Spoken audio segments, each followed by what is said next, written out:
Ngayon naman, para sa white balance tayo. So sa white balance, may dito Pakita mo muna. may tatlong preset ka. So, pag kinilig ko to, makikita niyo diyan magbabago. Meron kang Sa channel A, gilid. 4600 yung A, 46, 32, 32, then yung preset na preset. Pag 56. nakita nyo sa monitor, pindutin mo ulit Casey, makikita mo sa... Teka, saan ba yung monitor? Ito ba yan? Makikita mo sa monitor kung nagbabago. Tingnan mo, bluish ngayon siya. Ang nakaset siya sa... Balik mo sa bluish.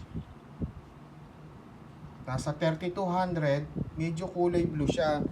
3200, pinipindot niya yung white balance, bluish siya. Ngayon, isa-set niya sa...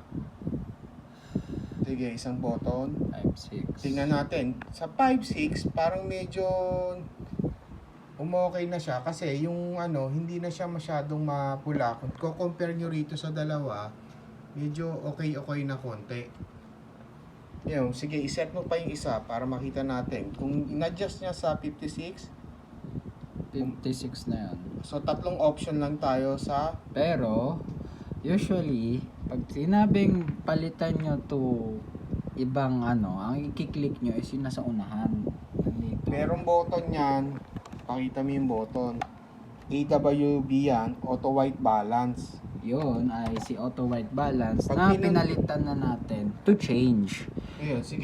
Bakit hindi nakaset sa auto white balance ngayon yon? Kasi pag nag auto white balance ka, lahat nung preset mo mababago.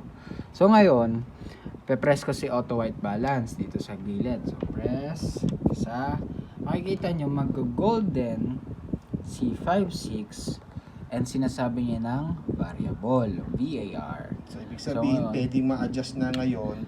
sabihin natin, gusto ko na Naging bar. 6.2. Ayun na, yung bar, naging bar siyang ganon. Gusto ko maging 6.2 or 6.3. Kasi medyo mas ano pa. So, makikita nyo. So, medyo, yung bar, ibig sabihin, white balance dito. Hindi, it means variable under white balance. Nga. Okay. Ngayon, pwede mo nang pantayin. Habulin yung dito, yung isang kulay nanto, tsaka isang kulay nanto. Sige, adjust mo hanggang sa medyo pareho na siya.